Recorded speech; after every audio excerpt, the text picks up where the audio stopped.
नमस्कार, स्वागत है आपका संसद टीवी में। मैं हूं नरेंद्र सिंह। हम हाजिर हैं संसद के मॉनसून सत्र के चौथे दिन दोनों सदनों में हुए कामकाज का पूरा ब्यौरा लेकर हमारे खास कार्यक्रम सदन दिन भर के साथ। हम आपको ये भी दिखाएंगे कि प्रश्नकाल के दौरान कौन कौन से महत्वपूर्ण सवाल पूछे गए, अहम विधेयकों पर हुई चर्चा में हिस्सा लेने वाले सांसदों ने क्या कहा। इसके अलावा बात होगी राष्ट्रपति चुनाव के नतीजों की, क्योंकि देश के प्रमुख के तौर पर राष्ट्रपति संसद का अहम हिस्सा होता है। ये सब कुछ विस्तार से दिखाएंगे, लेकिन आगे बढ़ने से पहले एक नजर सुर्खियों पर। द्रौपदी मुर्मू होंगी जनजाति समाज से आने वाली देश की पहली राष्ट्रपति। नतीजों के ऐलान के बाद दिल्ली से ओडिशा तक जश्न। राष्ट्रपति, उपराष्ट्रपति, प्रधानमंत्री और लोकसभा अध्यक्ष ने दी बधाई। 25 जुलाई को शपथ ग्रहण समारोह। लोकसभा में प्रश्नकाल और शून्यकाल के दौरान सदस्यों ने उठाए जनहित से जुड़े अहम मुद्दे। शुरुआती गतिरोध के बाद सुचारू तरीके से चली कार्यवाही। भारतीय अंटार्कटिका बिल पर टली चर्चा। सामूहिक विनाश के हथियारों के वित्त पोषण को रोकने से संबंधित बिल पर राज्यसभा में हुई चर्चा। ऐसे हथियारों पर रोक लगने पर सांसदों ने दिया जोर। विपक्ष के ज्यादातर सदस्यों के मौजूद नहीं होने के चलते बिल पर चर्चा की गई स्थगित।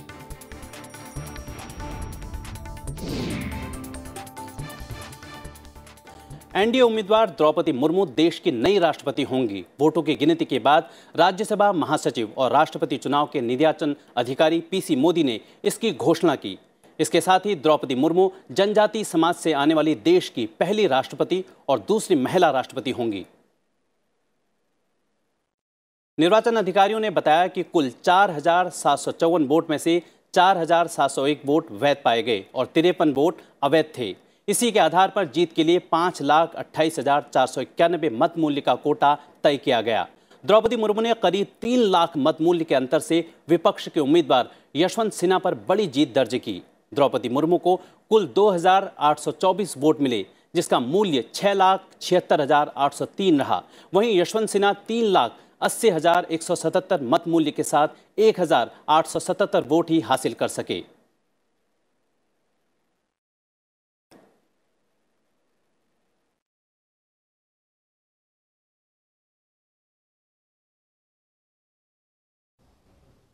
श्रीमती द्रौपदी मुर्मू जी को 2,824 फर्स्ट प्रेफरेंस वोट्स मिले, जिनकी वैल्यू थी 6,76,803। 1,877 first preference votes Shri Yashwant Sinha ji को मिले, जिनकी वैल्यू थी 3,80,177। चूँकि श्रीमती द्रौपदी मुर्मू जी को रिक्विजिट कोटा से अधिक संख्या में वोट प्राप्त हुए, मैंने रिटर्निंग ऑफिसर की हैसियत से ये ऐलान किया कि श्रीमती द्रौपदी मुर्मू जी अगली राष्ट्रपति होंगी। नतीजों के ऐलान के बाद दिल्ली से ओडिशा तक जश्न का माहौल है। राष्ट्रपति, उपराष्ट्रपति, प्रधानमंत्री और लोकसभा अध्यक्ष ने द्रौपदी मुर्मू को जीत की शुभकामनाएं दी हैं। वहीं केंद्रीय गृह मंत्री अमित शाह, रक्षा मंत्री राजनाथ सिंह और बीजेपी अध्यक्ष जेपी नड्डा ने उनसे मुलाकात कर उन्हें जीत की बधाई दी।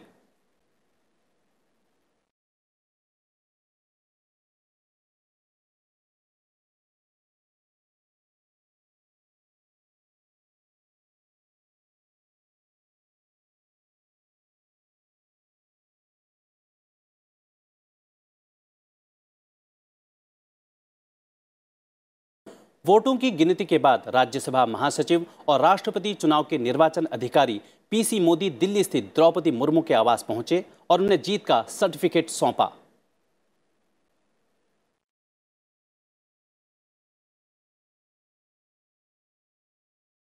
सदन दिन भर में अब राज्यसभा के कार्यवाही से जुड़ी खबरें।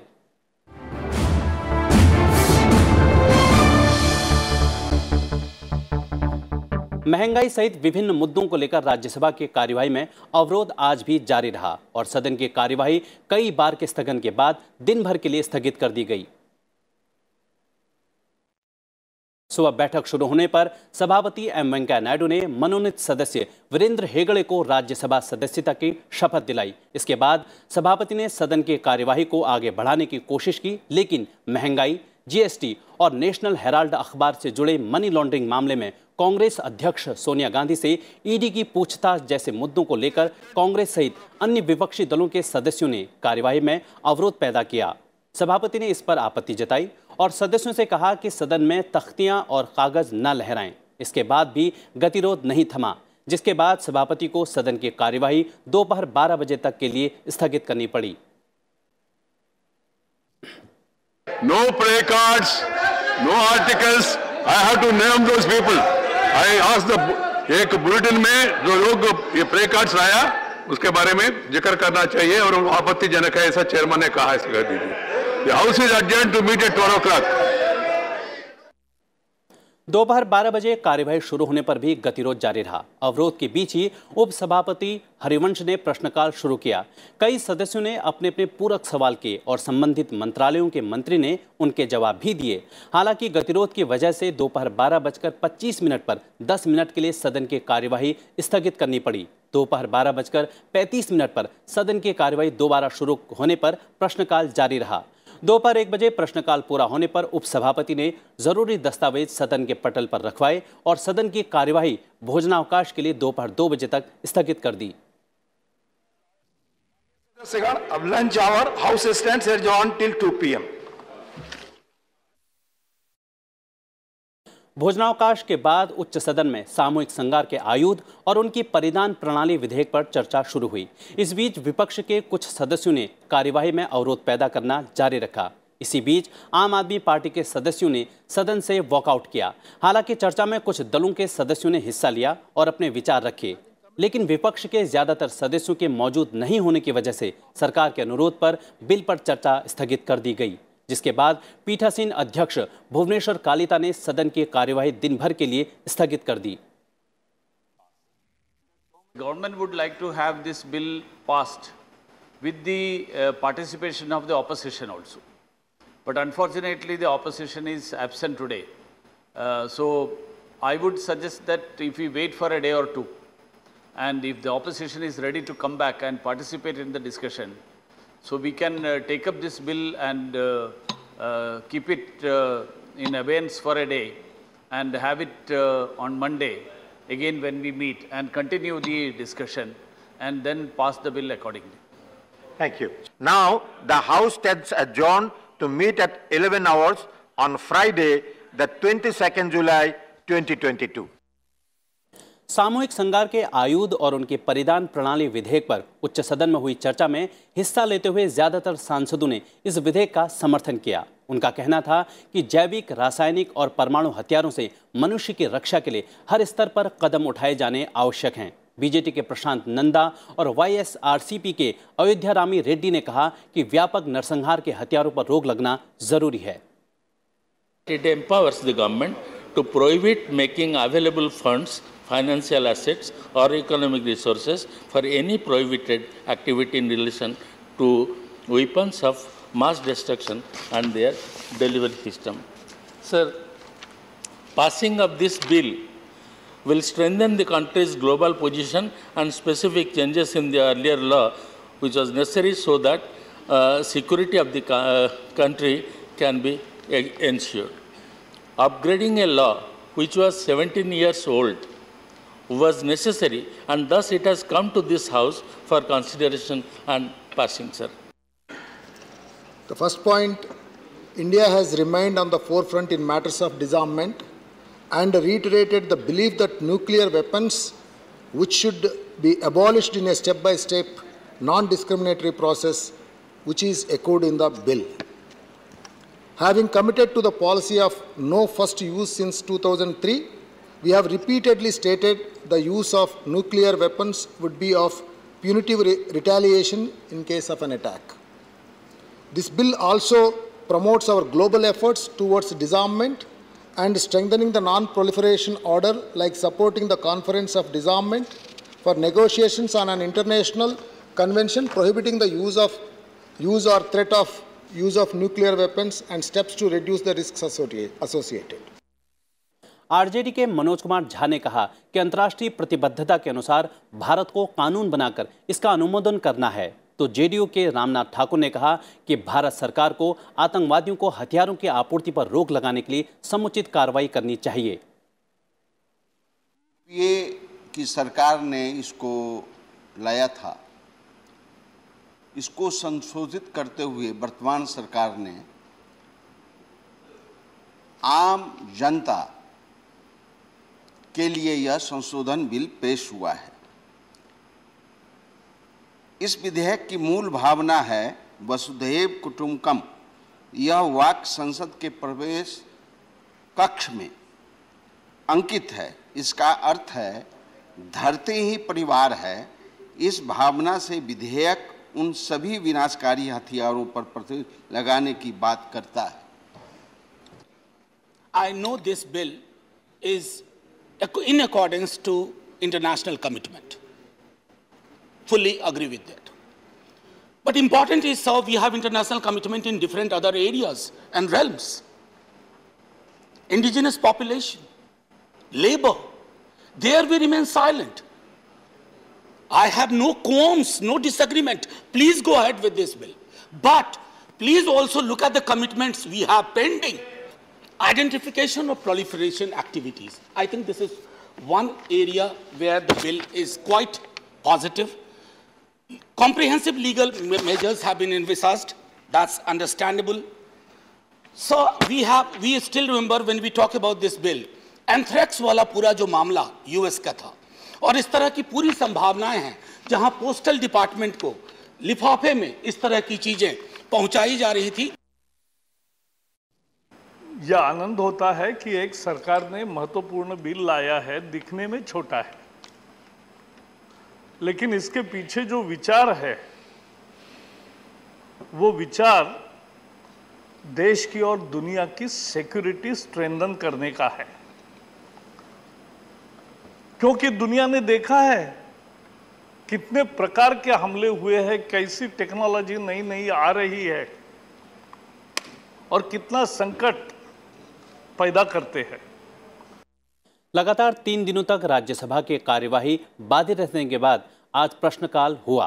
हालांकि इस दौरान भी विभिन्न मुद्दों को लेकर विपक्ष की ओर से अवरोध जारी रहा। गतिरोध की वजह से प्रश्नकाल के दौरान भी कार्यवाही 10 मिनट के लिए स्थगित रही। बावजूद इसके प्रश्नकाल में मौखिक उत्तरों के लिए सूचीबद्ध 15 प्रश्नों में से 13 सवाल लिए गए।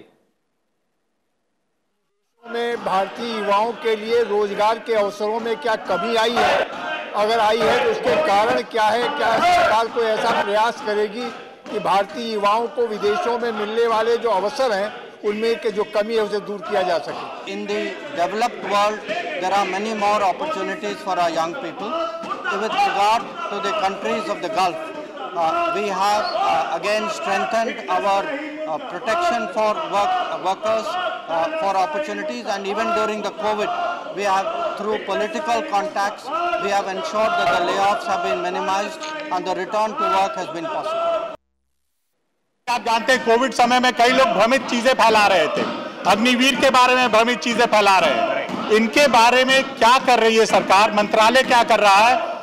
समाचार पत्र के में छप जाती है इनकी खबरें, उनके बारे में क्या हो रहा है, मैं माननीय मंत्री जी से जानना चाहता हूँ। सच्चाई देश के सामने आए और सर हम प्रयास करते हैं कि अखबार हो, टीवी चैनल्स हो या ऑनलाइन चैनल्स हो सर, वो सच देश के सामने लाए। कानून के अनुसार हमें जो करना है सर, हम वो मंत्री जी, लेकिन सर हम सबका प्रयास ये रहेगा कि जो चुने हुए प्रतिनिधि हैं वो झूठ का प्रोपेगेंडा ना करे और अखबार के पत्र भी उनको या टीवी चैनल्स भी उनको उस तरह से प्राथमिकता ना दें।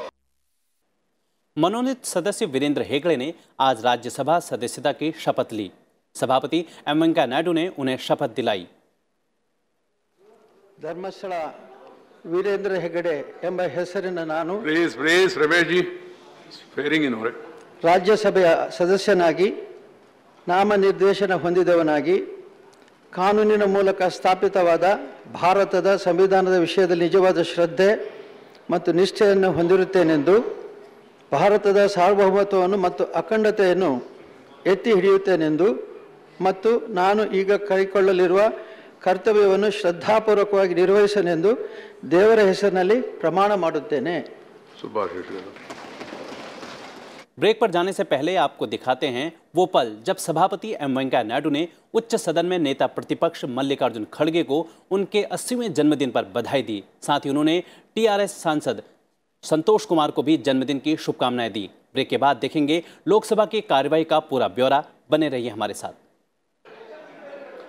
ऑनरेबल मेंबर्स, आज विपक्ष का नेता श्री मल्लिकार्जुन खड़गे जी का 80वां जन्मदिन है।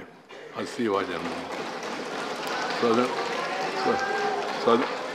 सदन please Shanti.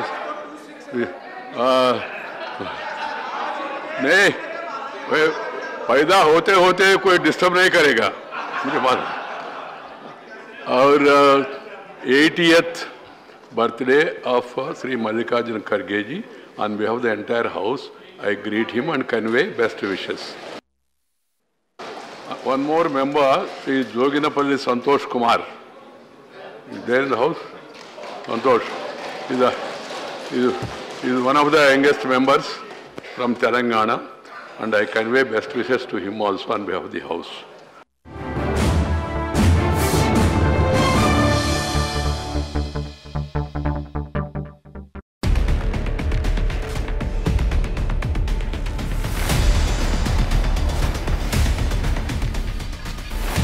Nature and You, the Environment Series, aim is to awake and aware people to protect our environment, be it climate or wildlife crisis, depletion of ocean resources, waste management issues. Only on Sansad TV.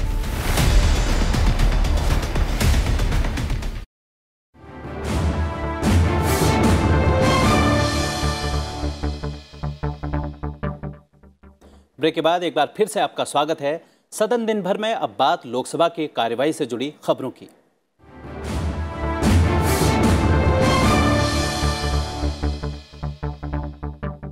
Lok Sabha में Congress, DMK सहित विपक्षी दलों ने महंगाई, GST, बेरोजगारी जैसे मुद्दों पर चर्चा की मांग की, जिसको लेकर लोकसभा में भारी गतिरोध बना रहा। इस वजह से सदन की कार्यवाही 2 बार स्थगन के बाद पूरे दिन के लिए स्थगित करनी पड़ी। लोकसभा में आज प्रश्नकाल और शून्यकाल में सदस्यों ने अपने अपने विषय रखे। सदन में केंद्रीय मंत्री डॉक्टर जितेंद्र सिंह ने सदन की कार्यसूची में सूचीबद्ध भारतीय अंटार्कटिका विधेयक 2020 का उल्लेख करते हुए कहा कि सदन में सदस्यों की विशेष रूप से विपक्षी दलों के सदस्यों की उपस्थिति बहुत कम है। उन्होंने आसन से अनुरोध किया कि विधेयक पर आज प्रस्तावित चर्चा को टाल दिया जाए। पीठासीन सभापति भर्तृहरि मेहताब ने कहा कि महत्वपूर्ण विधेयक हैं और इस पर चर्चा हो तो अच्छा होगा, जिसके बाद सदन की कार्यवाही दिन भर के लिए स्थगित कर दी गई। क्योंकि आज सदस्य बहुत बड़ी संख्या में अनुपस्थित हैं और विपक्ष भी उपस्थित नहीं है, तो मेरा ये सुझाव और निवेदन होगा, बाकी अंतिम निर्णय आपका, कि बड़ा महत्वपूर्ण बिल है ये अंटार्कटिका को लेकर के। पहली बार इस विषय पर चर्चा होने वाली है और बहुत से ऐसे इसके पहलू हैं जो सबके ध्यान में आए, जानकारी रहे, उसका भी एक अपना महत्व है। तो क्या हम इसको आज ना लेकर के किसी और दिन ले सकते हैं क्या? आज सुबह सदन की कार्यवाही शुरू होने पर लोकसभा अध्यक्ष ओम बिरला ने प्रश्नकाल शुरू करने को कहा, लेकिन कांग्रेस सहित कुछ विपक्षी सदस्यों ने नारेबाजी शुरू कर दी। हंगामे के बीच ही लोकसभा अध्यक्ष ने प्रश्नकाल की शुरुआत की। इस दौरान कुछ सदस्यों ने प्रश्न पूछे और मंत्रियों ने जवाब भी दिए। क्या हम एक ऐसी इंटीग्रेटेड पॉलिसी बना सकते हैं जिससे पूरे देश भर में हम एक क्लीन एनर्जी हर स्कूलों को दे पाए?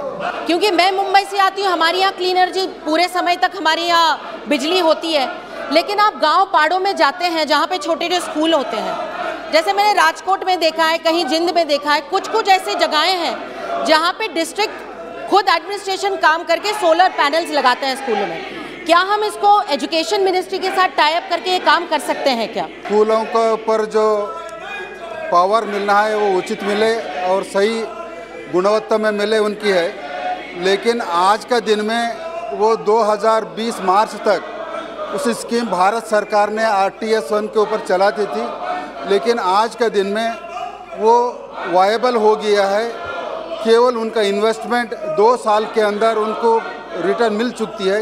इसी के लिए ऐसा कोई आज के दिन में भारत सरकार स्कूलों के ऊपर या कमर्शियल के ऊपर नहीं लगाने का कोई स्कीम आज तक चल नहीं रही।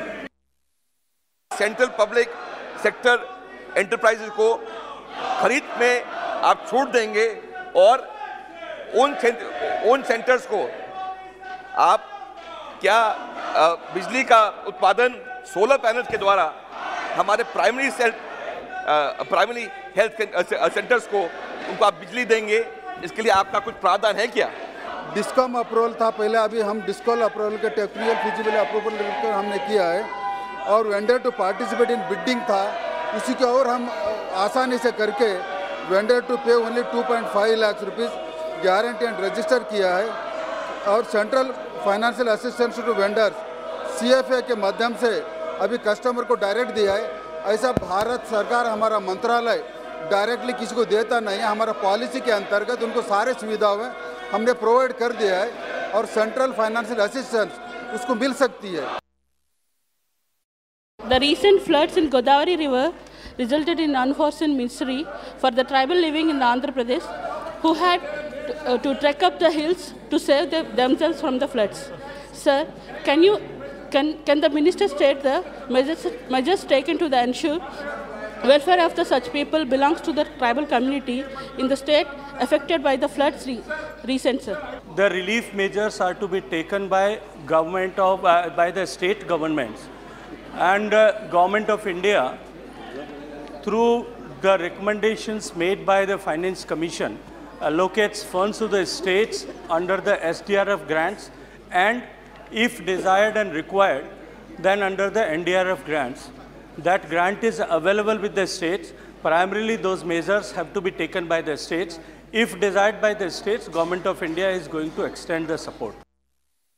क्या भारत सरकार के पास कोई ऐसी पॉलिसी है जिसके आधार पर जो राज्य ये काम नहीं करना चाहते हैं और फिर भी फ्लड आता है और प्रत्येक साल फ्लड के कारण भारी नुकसान हो जाता है और अल्टीमेटली केंद्र सरकार को देना पड़ता है और हमारी सरकार लगातार 8 वर्षों में इन चीज़ों से जूझ रही है, तो भारत सरकार के पास इसकी क्या पॉलिसी?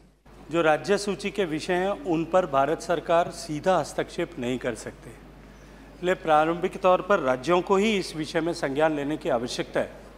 हम बार बार राज्य सरकारों को इस विषय में आग्रह करते हैं, उनको एडवाइजरी भेजते हैं, उनको चिट्ठी भेजते हैं, उनको मीटिंग करते हैं, उनसे बार बार इस बारे में अनुरोध करते हैं कि वो जो नॉन स्ट्रक्चरल मेजर्स और स्ट्रक्चरल मेजर्स दोनों जो फ्लड मिटिगेशन है उस पर काम करें। हमने झारखंड राज्य को भी और अन्य राज्यों को भी इसके बारे में कि वो फ्लड प्लेन जोनिंग पर काम करें, इस बारे में बार बार आग्रह किया है ताकि प्रत्येक वर्ष होने वाले इस तरह की आपदा से नुकसान को रोका जा सके और लोगों को कष्ट को कम किया जा सके। निश्चित ही मैं माननीय सदस्य को इस बात का विश्वास दिला सकता हूं कि हमारे परसुएशन में आग्रह में कहीं कमी नहीं होगी। शून्यकाल के दौरान सदस्यों ने अपने अपने क्षेत्रों के समस्याओं को सदन के पटल पर रखा।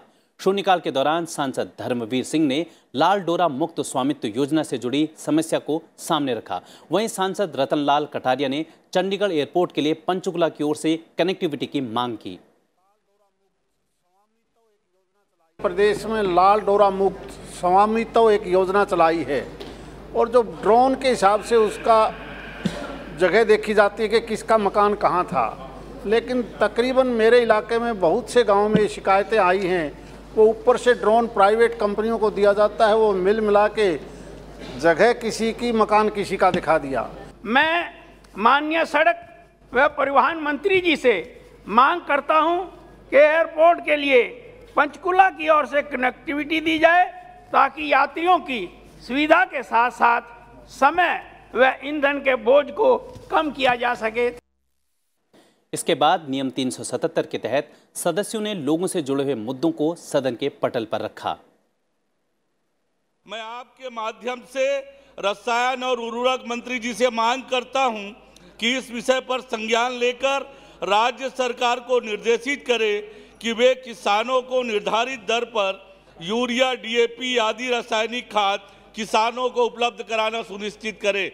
जैविक विज्ञान, जल संरक्षण, सूक्ष्म कृषि तथा जैव प्रौद्योगिकी के आदि में इजराइल जैसे देशों से अनुभवों का इस्तेमाल किए जाने का आवश्यकता है। मैं केंद्र सरकार से इस संबंध में आग्रह करता हूं कि देश में कृषि के विकास हेतु हर संभव प्रयास करें। सदन दिन भर में आज के लिए बस इतना ही। मुझे दीजिए इजाजत। देखते रहिए संसद टीवी। शुभ रात्रि।